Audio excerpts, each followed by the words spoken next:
de l'aube au coucher du soleil.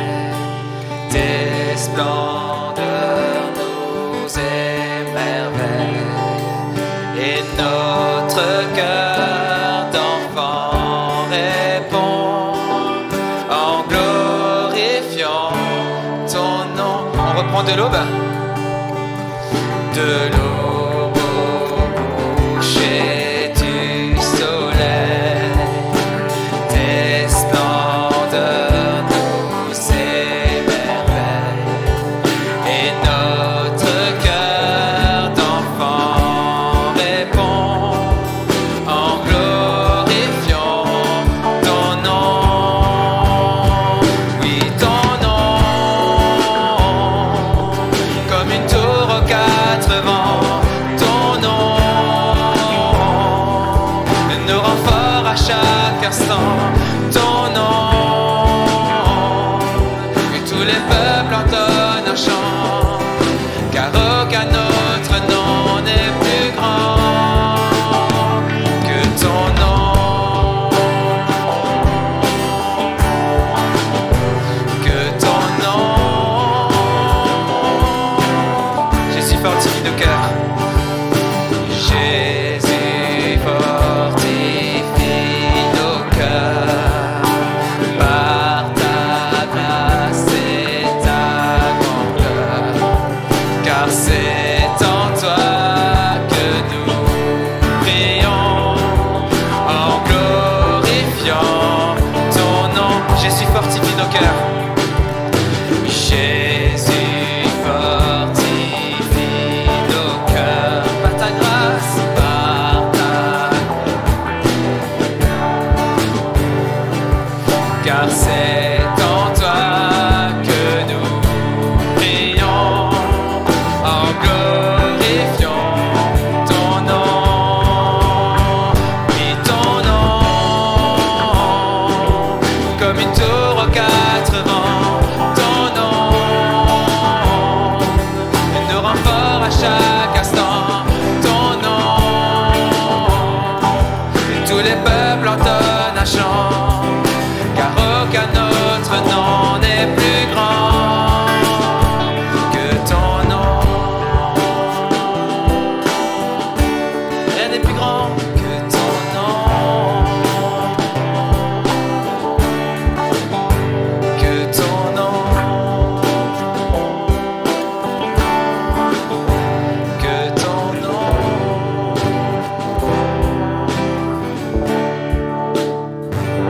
Amen. À n'importe quel moment, on peut crier vers le Seigneur Jésus, le nom de Jésus qui sauve. En toi les humbles sont bénis, en toi les faibles sont affermis, les cœurs brisés tu rétablis, donnant la que le faible puisse dire aujourd'hui je suis fort. On reprend. En toi les humbles sont bénis, en toi les faibles sont les cœurs brisés.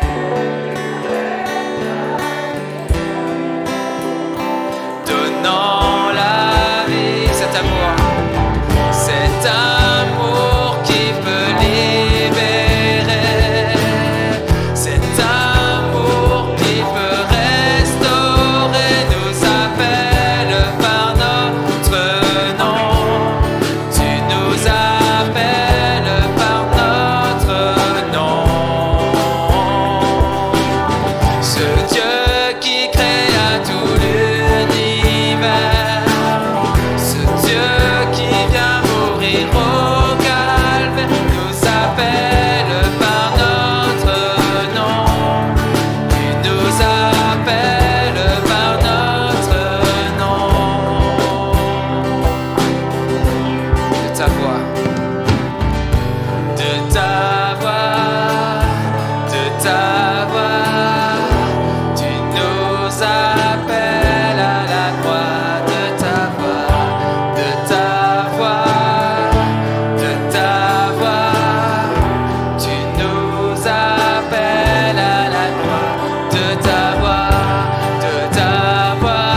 Pendant que l'équipe continue à jouer, on veut avoir nos yeux fixés sur Jésus.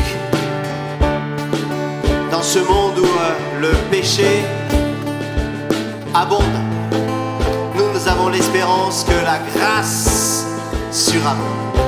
Alléluia. Nous sommes conscients des réalités spirituelles, des luttes, de ce que l'ennemi veut faire, il veut détruire. Et nous avons un sauveur qui est là pour rétablir nos vies, pour fortifier, pour guérir, pour relever, pour transformer. C'est pour ça que nous sommes là. Amen. Merci Seigneur pour ta grâce. Merci Seigneur parce que tu n'es pas venu, il n'est pas venu pour annoncer qu'il allait donner une onction de louange, une onction de ceci, une onction de cela. Ça c'est une hérésie même au sein de l'Église. Il est venu pour annoncer qu'il allait nous envoyer une puissance. Alléluia, le Saint-Esprit.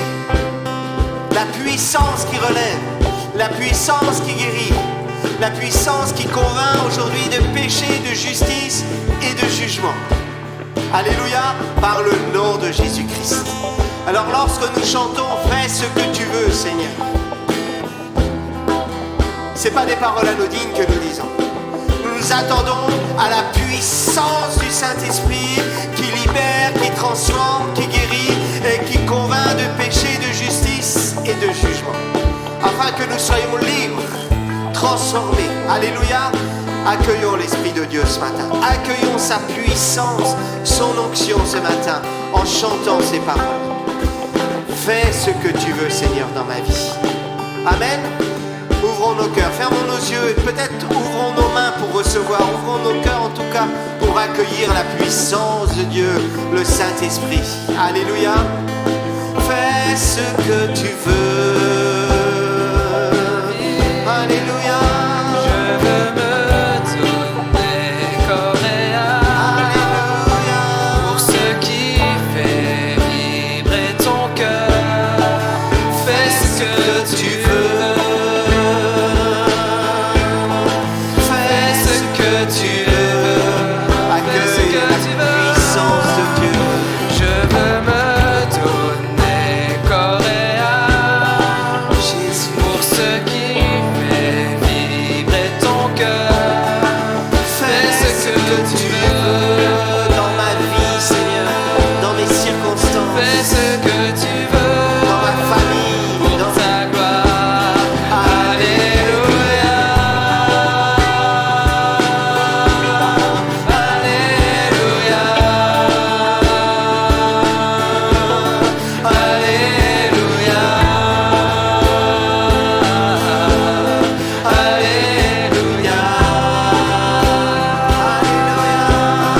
Alléluia. Alléluia. Alléluia. Oh la marachai, Alléluia. que marachai de koyo roshai arakai de shur. Alléluia Jésus. Kora marachai de koyo roshai. Alléluia. Alléluia. Merci Seigneur pour ce que tu fais ce matin. Alléluia. Je sais que le Seigneur veut encore te parler aujourd'hui. Reçois sa parole, reçois la parole qui touche ton cœur, qui amène la transformation. Ce matin, Dieu veut toucher ton cœur, veut amener la paix au milieu de la tempête. Accueille la paix du Seigneur, accueille la joie du Seigneur au milieu de la tempête. Alléluia. Il y a ce que tu vois dans le monde réel, dans le monde physique, mais il y a aussi ce que Dieu veut t'amener dans le monde spirituel. La paix que rien ne peut atteindre, la paix dont rien ne peut venir la contaminer. Reçois la paix de Dieu. Fais le pas dans le monde spirituel où Dieu t'attend, avec son esprit, avec sa force.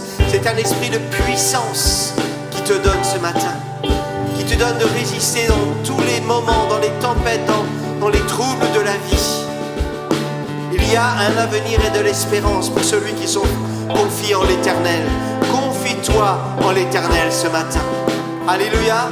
Et proclame, demande-lui, Seigneur, fais ce que tu veux. Fais ce que tu veux et Dieu va faire de grandes choses. Au nom de Jésus-Christ, nous le déclarons et nous le croyons face aux autorités du mal qui veut nous faire trembler.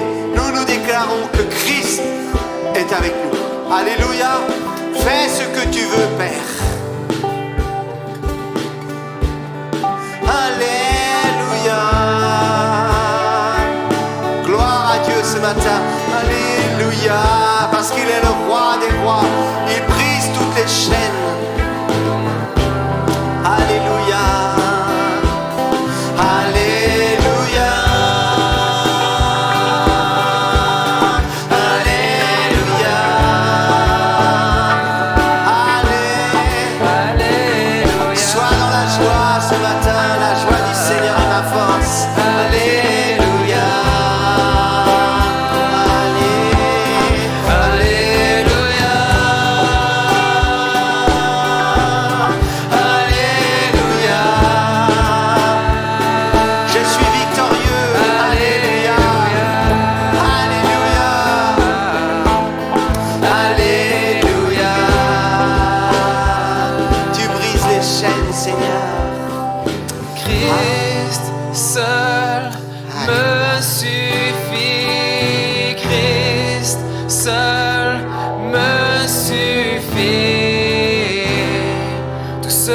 J'ai besoin est en toi. Tout ce dont j'ai besoin, il est suffisant, amen. Christ seul me suffit. Christ seul me suffit. Tout ce dont j'ai besoin est en toi. Tout ce dont j'ai besoin. Donne-moi un cœur tout entier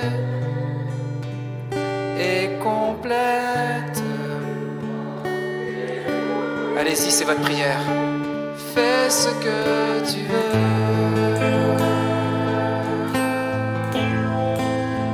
Fais ce que tu veux.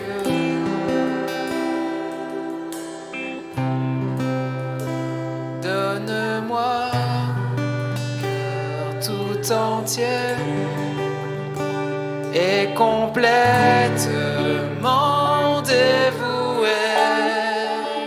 Fais ce que tu veux. Rendez-vous compte des paroles que vous chantez et dites-lui: fais ce que tu veux. Fais ce que tu veux. Donne-moi, donne-moi.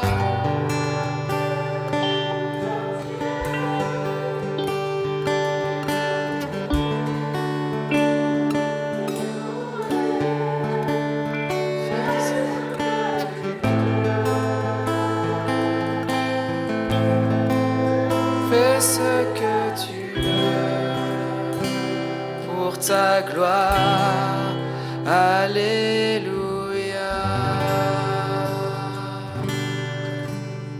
Comme je disais au premier culte, si seulement on accomplissait ce qu'il y a dans ce refrain.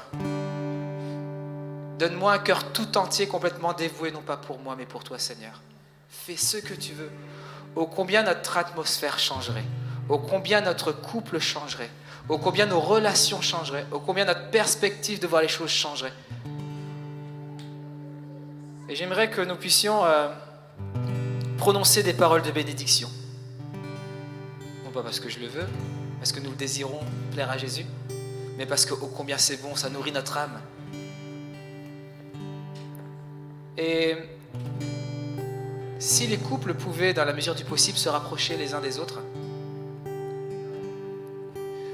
pour que l'un et l'autre puissent prononcer des paroles de bénédiction envers son prochain. Et pour ceux qui sont seuls, si les uns et les autres pouvaient se rapprocher d'une autre personne qui est seule, afin de le bénir.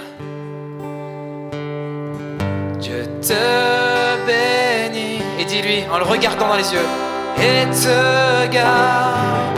Il rayonne sur toi et t'accorde sa grâce. Ton Dieu se tourne vers toi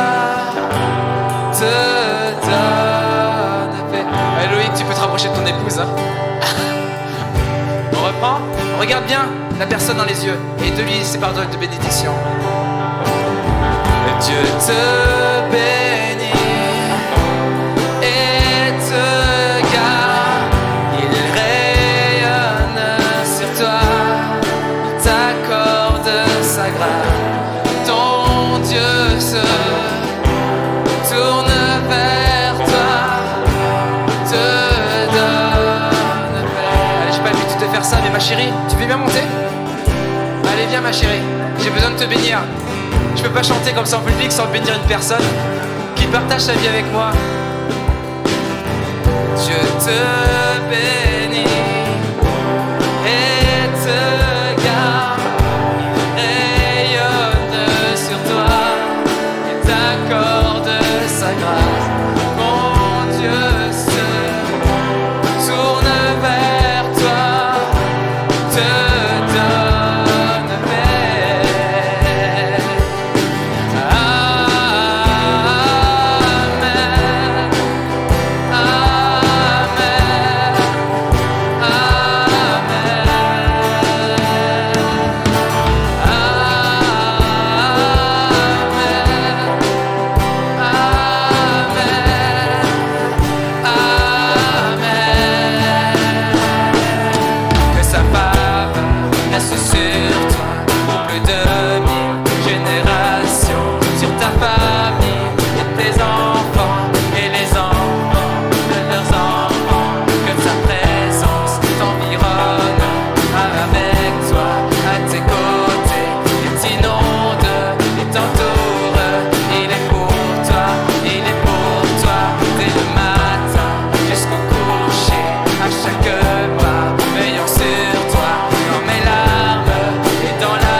Dieu est bon.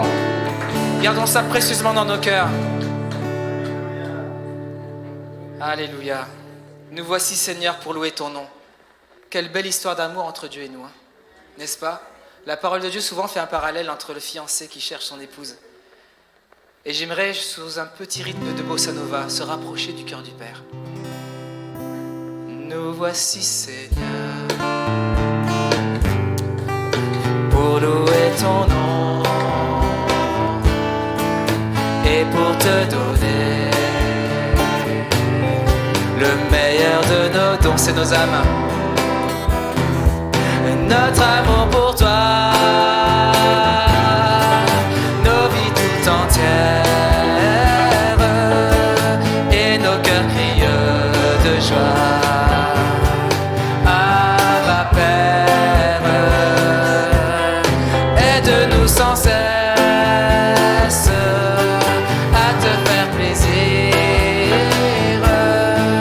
et te dire avec tendresse, je t'aime Seigneur.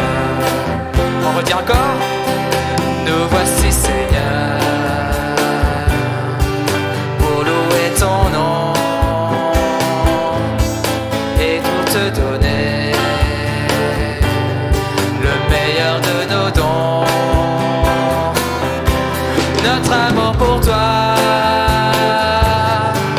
nos vies tout entières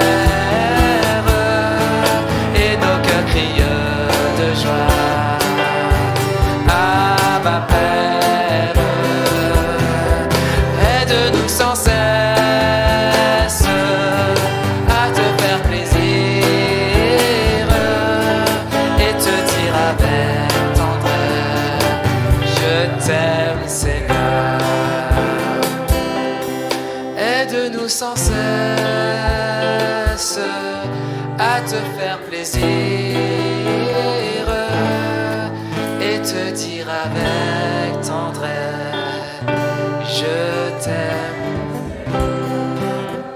Avant de le reprendre, j'aimerais qu'on puisse se rendre compte que c'est vrai, une histoire d'amour, c'est pas un moment de fiançailles sur lequel on essaie d'attirer l'un et l'autre et après, c'est bon, c'est acquis. Non, c'est une histoire d'amour qui s'entretient.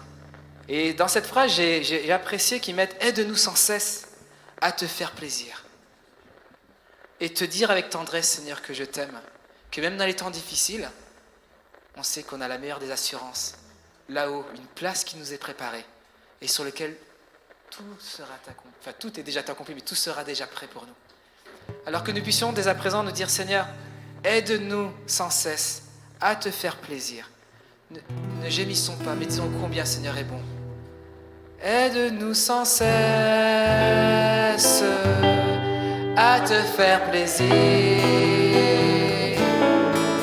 et te dire avec tendresse, je t'aime Seigneur. Aide-nous sans cesse, aide-nous sans cesse à te faire plaisir et te dire avec tendresse, je t'aime Seigneur.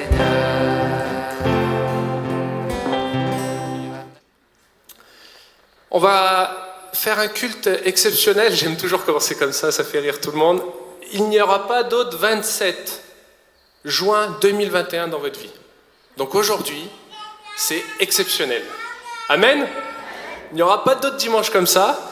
Et j'ai vraiment le plaisir de vous dire qu'aujourd'hui est un dimanche participatif. Alors, pour ceux qui ne connaissent pas et qui ne sont pas habitués, le dimanche participatif, chez nous, c'est le dimanche où on laisse la parole à 3 personnes qui n'ont pas du tout l'habitude de prendre la parole. Et moi, j'aime ça, vraiment. Parce qu'on peut voir les talents sortir, on peut voir des choses émerger. Et puis on peut voir surtout que Dieu utilise qui il veut, où il veut et quand il veut. Et ça, c'est une joie pour moi de voir que le Seigneur œuvre dans chacun des vies. Du coup, on va commencer par le meilleur, la prière, et je vais inviter la première intervenante à venir me rejoindre. Merci Seigneur de ta grâce et de ta paix dans nos vies. Merci parce que c'est vrai, ce matin on l'a chanté, fais ce que tu veux et que mon âme soupire après toi. Alors Seigneur, je te remets chacune présente ce matin. Je te remets les cœurs, que tu puisses les ouvrir, Seigneur, afin qu'ils puissent recevoir ta parole et ta parole seule, Seigneur.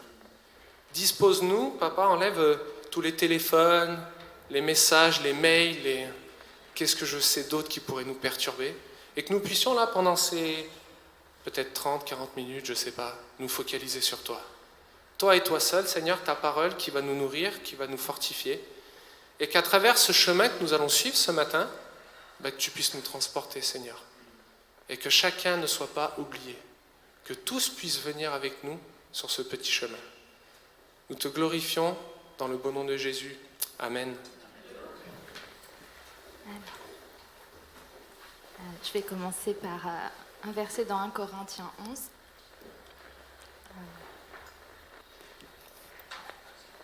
C'est pourquoi 1 Corinthiens 11, 27 à 29. C'est pourquoi celui qui mangera le pain ou boira la coupe du Seigneur indignement sera coupable envers le corps et le sang du Seigneur. Que chacun donc s'éprouve soi-même et qu'ainsi il mange du pain et boive de la coupe. Car celui qui mange et boit sans discerner le corps du Seigneur mange et boit un jugement contre lui-même. Alors, le sujet là, c'est la repentance. Donc, j'ai choisi ce verset. Vous allez le voir par la suite, mais à chaque fois, avant de prendre le pain et le vin, il nous est demandé de s'examiner nous-mêmes. Et pourquoi ? Avant de prendre ce repas, c'est vraiment un moment à part où on annonce l'avènement de notre Seigneur Jésus. Il y aura eu son jugement, et puis on prendra le pain et le vin avec lui dans les cieux. Alors, je pense que c'est une invitation vraiment à juste reconnaître que c'est par sa grâce qu'on est sauvé. C'est aussi une invitation à renoncer à tout ce qui nous éloigne de lui, tout ce qui nous éloigne du but, et d'apprendre à le connaître en fait et être façonné à la ressemblance de son fils bien-aimé. Pour illustrer ça, il y avait une vision d'un frère qui montait pour se rendre au culte une colline, et en se retournant, il voit un homme qui porte un très lourd fardeau sur lui. Il le regarde de plus près et il voit qu'il a les mains percées, et il reconnaît le Seigneur Jésus. Il lui demande: Seigneur Jésus, quel est ce poids si lourd que tu portes? C'est le péché du monde. Et le Seigneur lui répond que non, c'est son péché à lui tout seul en fait. Je pense que c'est encore toujours réaliser qu'il est vraiment mort pour chacun de nous et qu'on a de la valeur à ses yeux. Et en fait, ça nous inspire beaucoup de reconnaissance, mais aussi la crainte en fait. Le second verset, c'est dans 2 Corinthiens 7, 1. Ayant donc de telles promesses, bien-aimés, purifions-nous de toute souillure de la chair et de l'esprit en achevant notre sanctification dans la crainte de Dieu.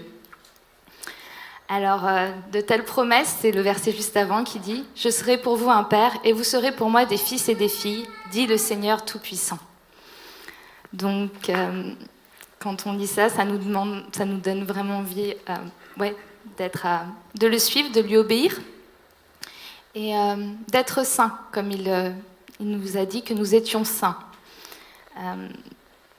Alors pour ça, j'ai une petite anecdote.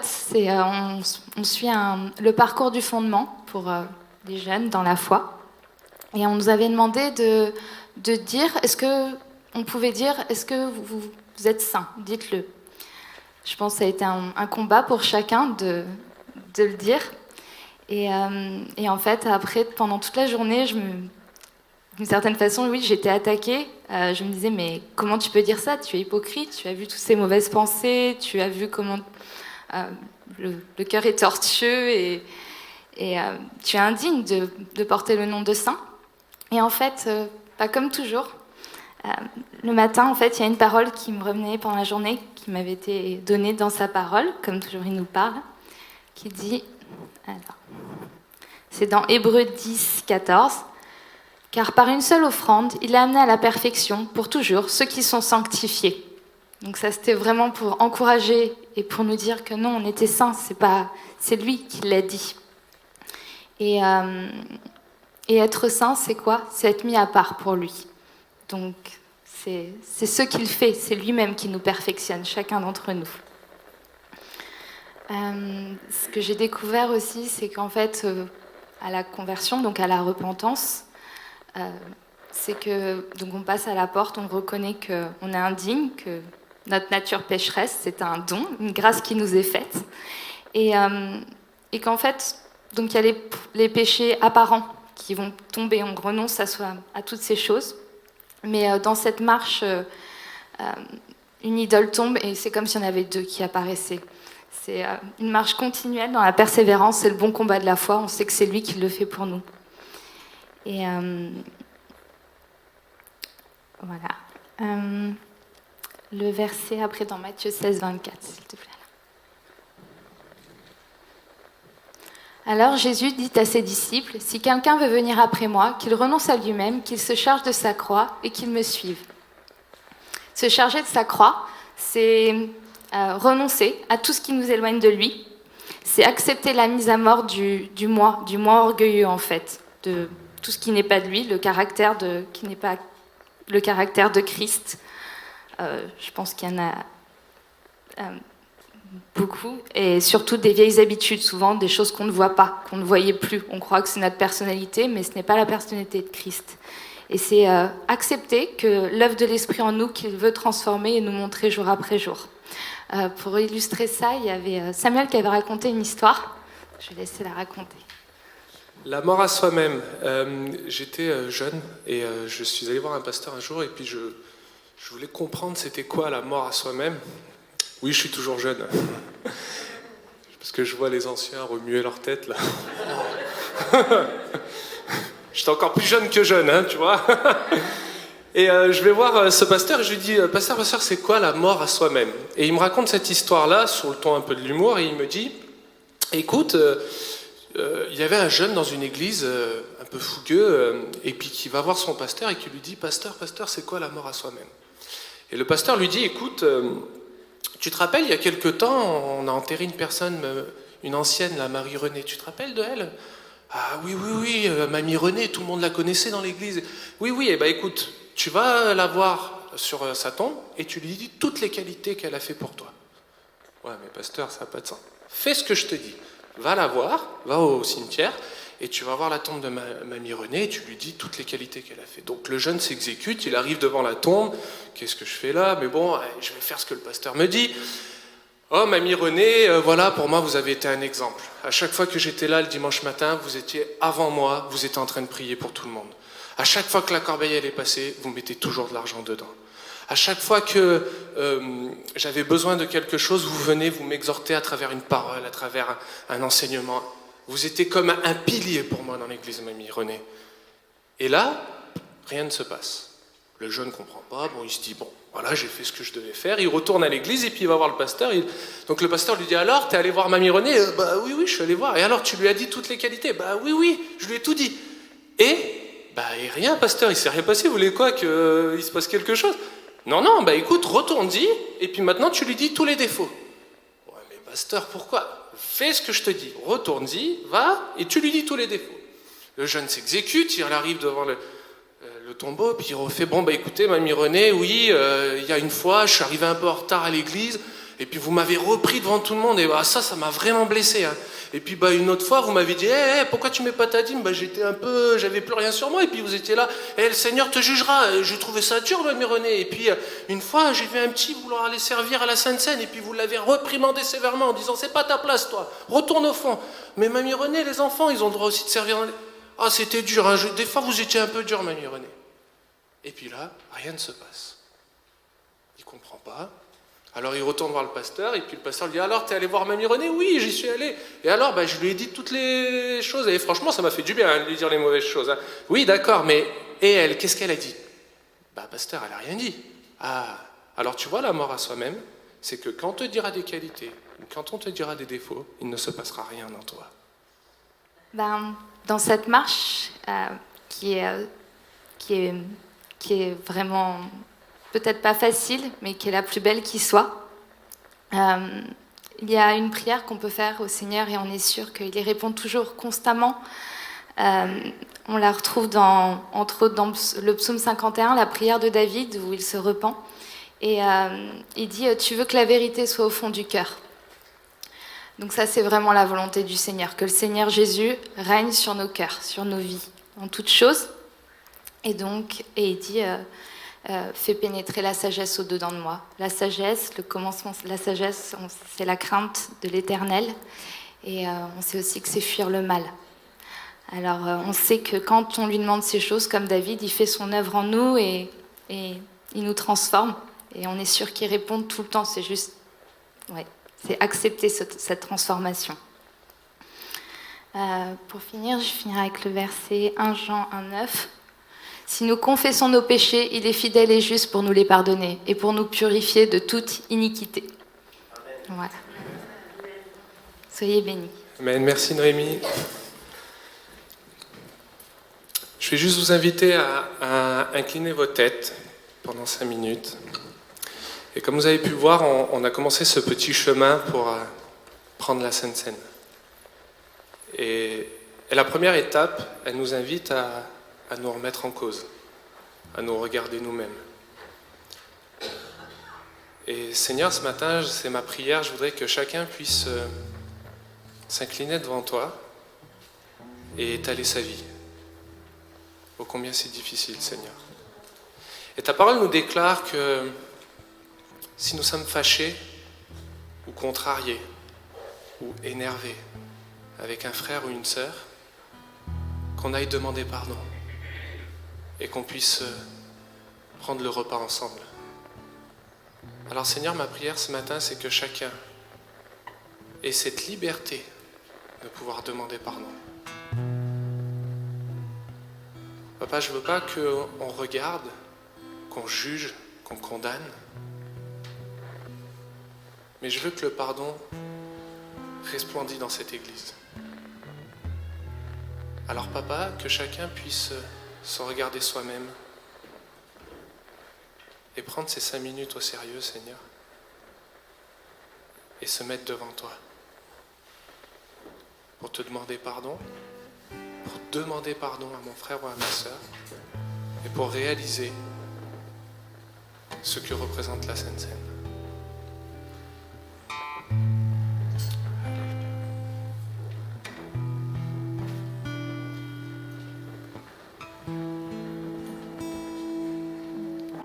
Pardon,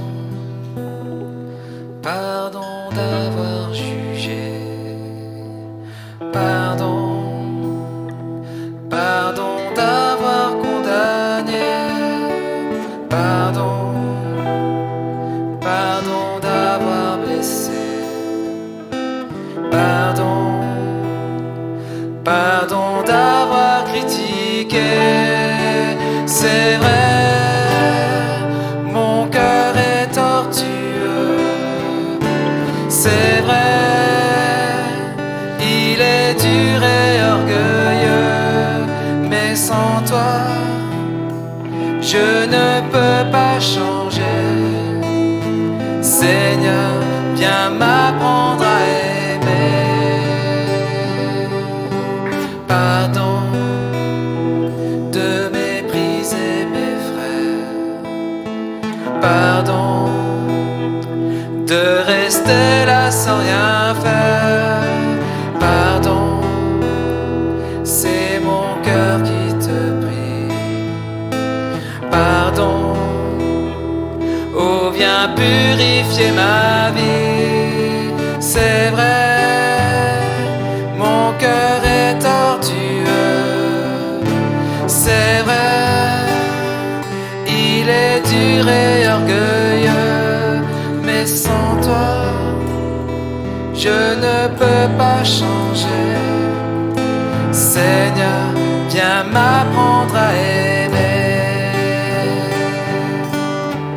Tu nous as donné ta vie, tu as donné ton esprit pour que l'on soit tes témoins. Tu as dit c'est par amour que le monde qui nous entoure verra que tu es vivant. Alors entends nos prières, viens renverser nos barrières, viens nous apprendre à aimer. C'est vrai, nos cœurs sont tortueux.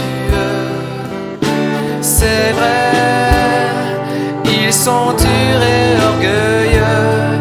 Mais par toi, nous serons transformés. Seigneur, rétablis l'unité. C'est vrai, mais toi tu as payé. C'est vrai, mais toi tu as tout changé. Et par toi, nous serons transformés. Seigneur, rétablis l'unité. Seigneur, nous voulons l'unité. Seigneur, nous voulons l'unité.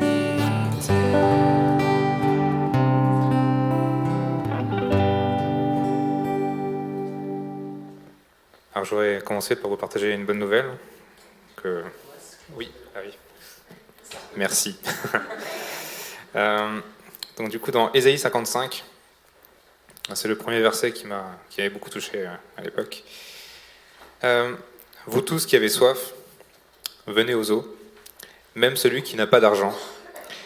Venez acheter et manger. Venez acheter du pain et du lait sans argent, sans rien payer. Pourquoi pesez-vous de l'argent pour ce qui ne nourrit pas? Pourquoi travaillez-vous pour ce qui ne rassasie pas? Écoutez-moi donc, et vous mangerez ce qui est bon, et votre âme se délectera de mets succulents. Pourquoi j'ai choisi ce verset avant qu'on passe au partage de la scène? Eh bien, pour mettre en relief en fait notre besoin du corps et notre besoin de l'âme. Et d'une part, pour qu'on puisse avoir le temps d'en prendre conscience, chacun, car on a cette facilité de répondre à notre corps dans ses demandes, notamment pour l'estomac, c'est assez facile d'y répondre, et pour votre âme, comment vous, en fait, chaque jour, vous y répondez. Pour illustrer un petit peu, je vais prendre le psaume 107.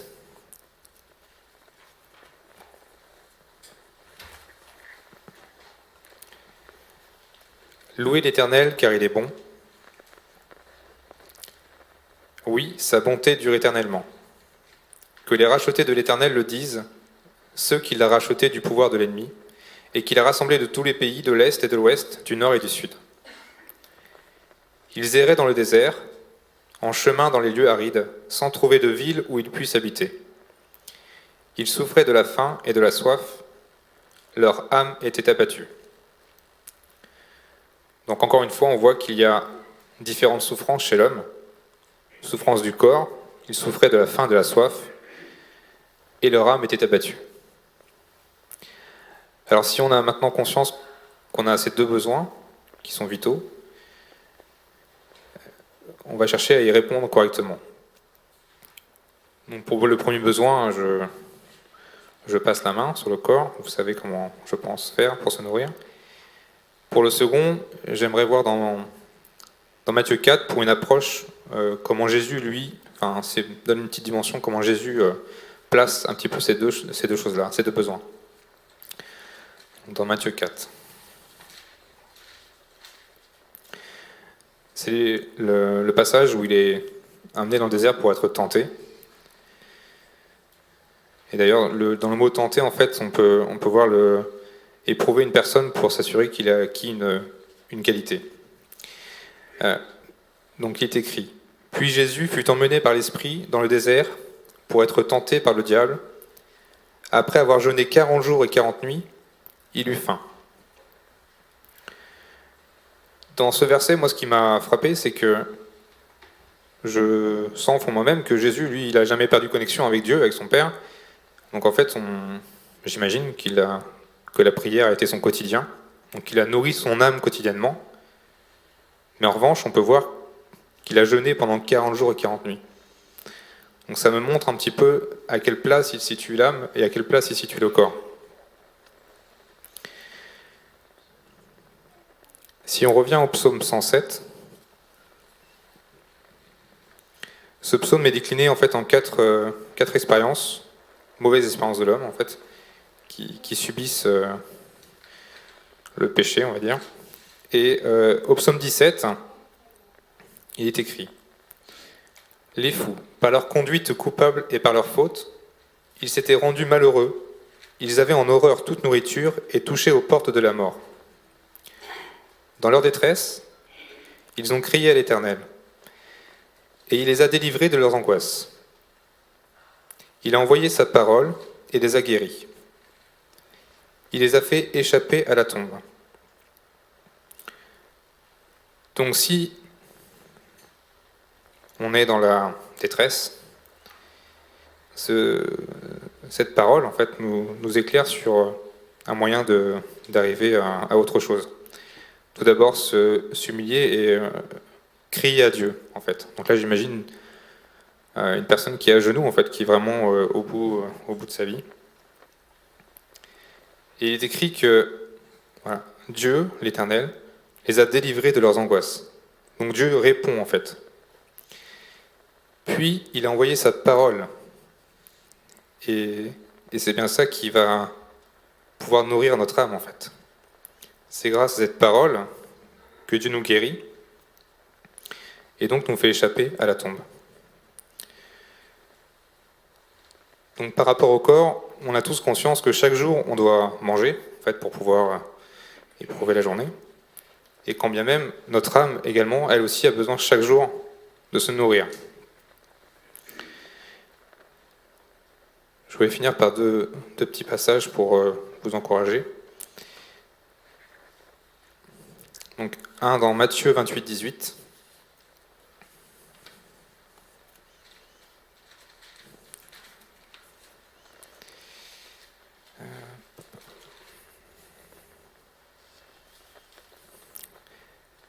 Jésus s'approcha et leur dit : « Tout pouvoir m'a été donné dans le ciel et sur la terre. Allez, faites de toutes les nations des disciples, baptisez-les au nom du Père, du Fils et du Saint-Esprit, et enseignez-les et enseignez-leur à mettre en pratique tout ce que je vous ai prescrit. Et moi, je suis avec vous tous les jours, jusqu'à la fin du monde. » Quel message rassurant de savoir qu'il est là, chaque jour à nos côtés. Voilà. Et donc pour finir, dans Jean 6, 32, Jésus leur dit : « En vérité, je vous le dis, ce n'est pas Moïse qui vous a donné le pain du ciel, mais c'est mon Père qui vous donne le vrai pain du ciel. En effet, le pain de Dieu, c'est celui qui descend du ciel et qui donne la vie au monde. » Ils lui dirent alors : « Seigneur, donne-nous toujours ce pain-là. » Et c'est ce pain que je vais vous inviter à partager, tout en toujours se mettant, chercher le relief en fait entre le corps. Donc là, Jésus répond à notre besoin en nous montrant cette image qui est un besoin pour nous du pain qu'on partage, car il symbolise cette unité, comme tu l'as chanté, Élie, dans ton chant. On fait tous partie en fait, du même pain. Et on doit partager celui-ci, et on doit aussi surtout partager l'amour en fait, qu'il nous donne, parce que Jésus est le pain de vie, et c'est grâce à lui qu'on peut nous s'aimer l'un et l'autre. Voilà. Donc, je vous invite à partager ce pain. Merci. Bonjour à tous. Donc moi, comme vous l'aurez deviné, je vais finir par le vin, donc le sang de Christ. L'expression sang de Christ est employée à plusieurs reprises dans le Nouveau Testament. Elle fait référence notamment au sacrifice et à l'œuvre expiatoire de Jésus pour nous. Donc l'œuvre expiatoire, j'ai juste détaillé ce que ça veut dire parce que ça peut être un peu complexe comme terme. C'est réparer en fait la relation entre Dieu et les hommes qui était brisée par le péché. Donc c'est ce que Jésus a fait en mourant sur la croix pour nous. Donc les références au sang de Jésus, notre Sauveur, mettent vraiment l'accent sur le fait qu'il a réellement versé son sang sur la croix et surtout qu'il l'a versé pour les pécheurs et qu'il est mort pour les pécheurs. Le sang de Christ a le pouvoir d'expier un nombre infini de péchés commis par un nombre infini de personnes à travers les âges. Et c'est ça qui est merveilleux, c'est que tous ceux qui mettent leur foi en ce sang seront sauvés. Donc l'expiation du péché par le sang de Christ trouve son origine dans la loi mosaïque, c'est-à-dire donc dans l'Ancien Testament, c'est-à-dire qu'une fois par an, le prêtre devait présenter une offrande de sang d'animaux sur l'autel du temple pour les péchés du peuple. Dans Hébreux 9, verset 22, il est écrit « Or, d'après la loi, presque tout est purifié avec du sang, et s'il n'y a pas de sang versé, il n'y a pas de pardon. » Mais l'efficacité de cette offrande de sang, elle était limitée dans le temps puisqu'il fallait la refaire chaque année. Et encore, et c'était la préfiguration du sacrifice offert une fois pour toutes par Jésus sur la croix. Donc, depuis que ce sacrifice a été offert, nous n'avons plus besoin du sang d'animaux. Le sang de Christ est donc le fondement de la nouvelle alliance. La nuit précédant sa crucifixion, Jésus a servi une coupe de vin à ses disciples en leur disant, dans Luc chapitre 22, verset 20, « Cette coupe est la nouvelle alliance en mon sang qui est versée pour vous. » Donc le vin versé dans la coupe symbolise le sang de Christ, versé pour tous ceux qui croient en lui.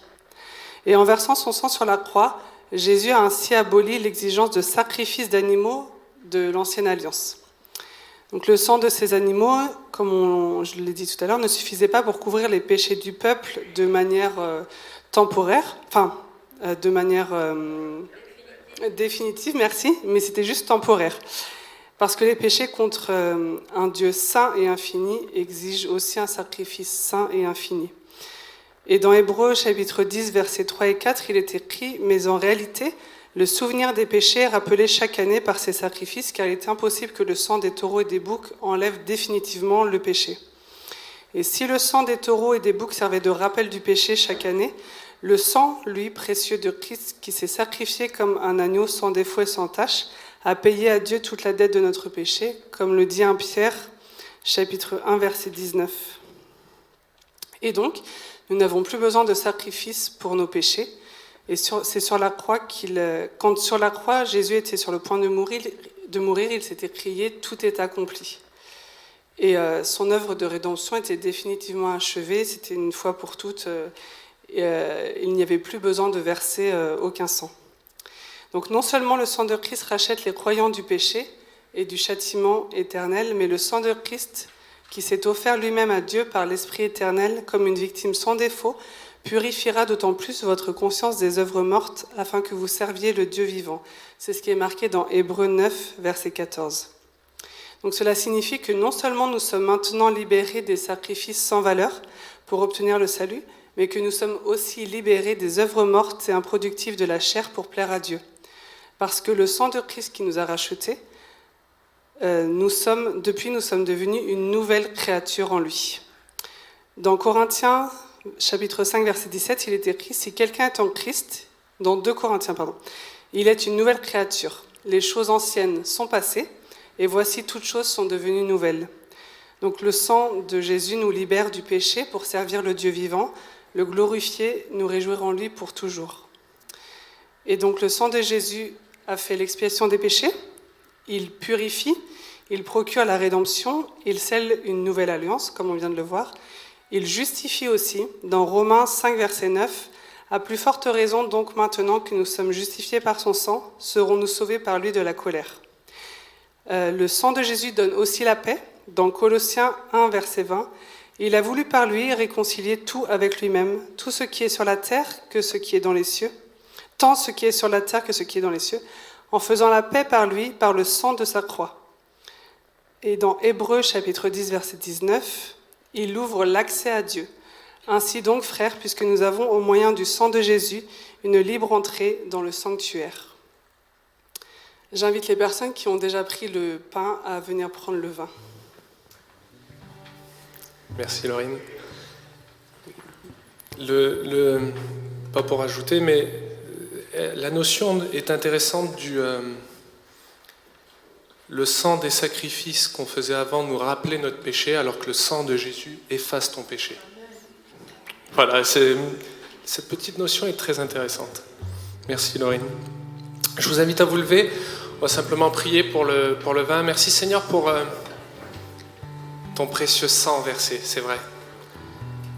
C'est vrai qu'avant, Seigneur, on devait sacrifier, on devait chaque année nous réunir dans un endroit, sacrifier. Et on savait que c'était temporaire, Seigneur. Mais toi, Jésus, tu as décidé de le faire une bonne fois pour toutes, en acceptant de te livrer à toi-même. Et comme j'ai dit au premier culte, Seigneur, tu étais Dieu Tout-Puissant. D'un claquement de doigts, Seigneur, tu étais libre. Mais tu as accepté de te faire homme, de marcher avec nous, de nous montrer ta voie, la voie de ton Père, et de te livrer, tel un agneau, sans tache et sans défaut.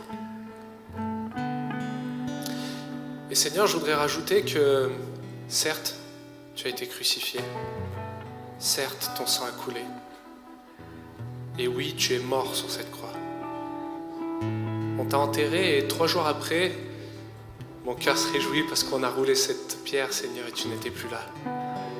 Parce que tu as été ressuscité. Et c'est cette victoire, Seigneur, que nous voulons retenir ce matin. Comme on a commencé le culte, Seigneur, le Dieu de victoire habite en moi. Et c'est cette victoire que nous voulons nous rappeler en prenant ce sang. Que tu as tout accompli, afin que quiconque croit en toi ne périsse pas, mais qu'il ait la vie éternelle. Alors merci pour ton sang, Jésus. Amen.